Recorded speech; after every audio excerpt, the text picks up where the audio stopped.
સમાચાર અંગે વાત કરીએ તો મહત્વપૂર્ણ સમાચાર પ્રાપ્ત થઈ રહ્યા છે ત્યારે અમદાવાદ મ્યુનિસિપલ કોર્પોરેશન દ્વારા બજેટ બોર્ડ બોલાવવામાં આવ્યું હતું। મહત્વની વાત કહી શકાય કે આજથી 2 દિવસ માટે બજેટ બોર્ડ ગોઠવવામાં આવ્યું છે। બજેટ બોર્ડમાં તમામ જે મહત્વના મુદ્દાઓને લઈને પણ ચર્ચા વિચારણા કરવામાં આવશે। સાથે સાથે જ્યારે કહી શકાય કે તેમાં પણ જે અમદાવાદ મ્યુનિસિપલ કોર્પોરેશનનું બજેટ હોય કે પછી અન્ય એવા બજેટ હોય તેની ઉપર પણ ચર્ચા વિચારણા કરવામાં આવશે।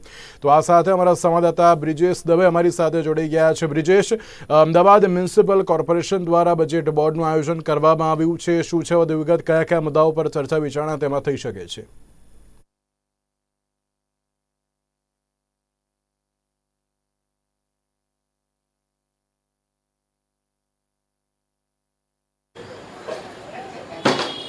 જી બિલકુલ જણાવું કે જે પ્રમાણે બજેટ બોર્ડ હોય છે, ખાસ કરીને મ્યુનિસિપલ કોર્પોરેશનનું જે સ્ટેન્ડિંગ કમિટીએ બહાર રજૂ કરેલું જે અંદાજપત્ર હોય છે તેને બોર્ડમાં લાવવામાં આવતું હોય છે। તેમાં સુધારા વધારા સાથે કોંગ્રેસ પોતાના પક્ષ સુધારા વધારા સાથે બજેટમાં રજૂ કરવા માટેની પણ માંગણી કરતું હોય છે।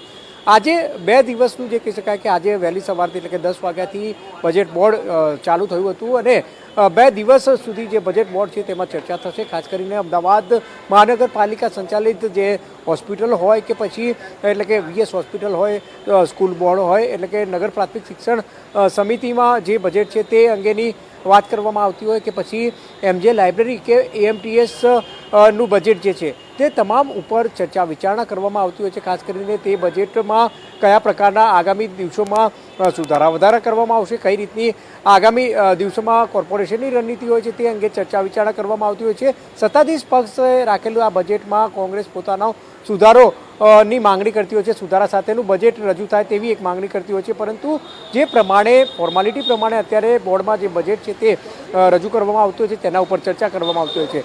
વહેલી સવારથી જે ચાલુ થયેલા બોર્ડમાં સ્કૂલ બોર્ડ અંગેની બજેટ અંગેની જે ચર્ચા છે તે ચર્ચા વિચારણા થઈ હતી। નગર પ્રાથમિક શિક્ષણ સમિતિ દ્વારા કયા કયા આવનારા દિવસોમાં નવા પ્રોજેક્ટ છે, કેટલી નવી શાળાઓ બનશે તે અંગે ચર્ચા વિચારણા કરવામાં આવી હતી અને સાથે જ વિરોધ પક્ષ દ્વારા જે સુધારા સાથેનું જે સ્કૂલ બોર્ડનું બજેટ રજૂ થાય તે અંગેની પણ માંગણી કરી હતી। ઘણા બધા કામો એવા હતા કે વિરોધ પક્ષો દ્વારા આક્ષેપ પણ કરવામાં આવ્યા હતા કે ગત વર્ષના બજેટમાં ફાળવેલા નાણાં આ વર્ષે હજુ પણ વપરાયા નથી, વણ વપરાયેલા નાણાં જે છે તે પડ્યા રહ્યા છે તેવી પણ વાત કરવામાં આવી હતી। તો કહી શકાય કે બજેટ બોર્ડ હોય છે તેમાં બંને સત્તાધીશ અને વિપક્ષ દ્વારા ચર્ચા વિચારણા તેમાં સુધારા વધારા સાથેની ચર્ચા કરવામાં આવતી હોય છે।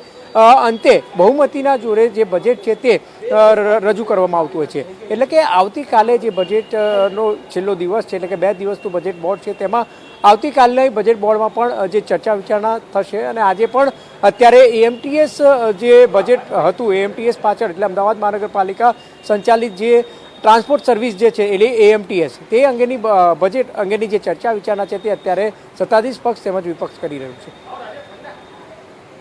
ની વાત કહી શકાય કે આ 2 દિવસ જે બજેટ બોર્ડ અત્યારે મળવા જઈ રહ્યું છે ક્યાંક અમલીકરણને લઈને પણ અત્યારે તો જેમાં ચર્ચા વિચારણા થાય તેવી શક્યતાઓ વર્તાઈ રહી છે, કારણ કે ગયા વર્ષના બજેટમાં કેટલો ફાળવણી કરવામાં આવી, તેમાં કેટલો ઉપયોગ થયો, ત્યારે આ વખતનું જે બજેટ છે કેટલી ફાળવણી, ક્યારે, કેવી રીતનું અમલીકરણ કરવામાં આવશે તેને લઈને પણ શું ચર્ચા વિચારણા કરવામાં આવશે?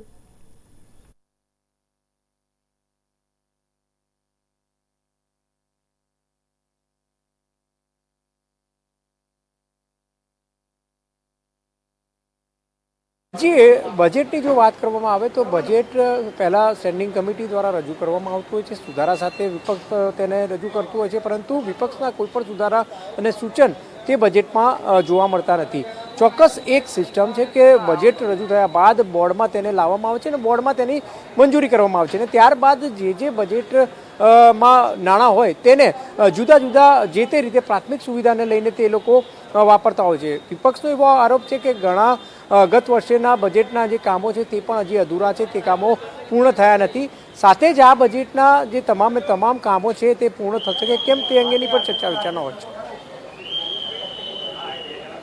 આપનો આભાર। તો મહત્વપૂર્ણ સમાચાર કહી શકાય કે બજેટ બોર્ડ 2 દિવસ ખાતે જે મળવાનું છે અમદાવાદ મ્યુનિસિપલ કોર્પોરેશન દ્વારા બજેટ બોર્ડનું આયોજન કરવામાં આવ્યું હતું। આ બજેટ બોર્ડમાં જે રીતે સ્કૂલ બોર્ડ, એએમટીએસ, એમજે લાઇબ્રેરી ઉપર જે બજેટ ફાળવવામાં આવ્યું છે તેના ઉપર મહત્વપૂર્ણ જે ચર્ચા વિચારણા કરવામાં આવશે અને સાથે સાથે અમલીકરણ કેવી રીતનું કરવામાં આવશે।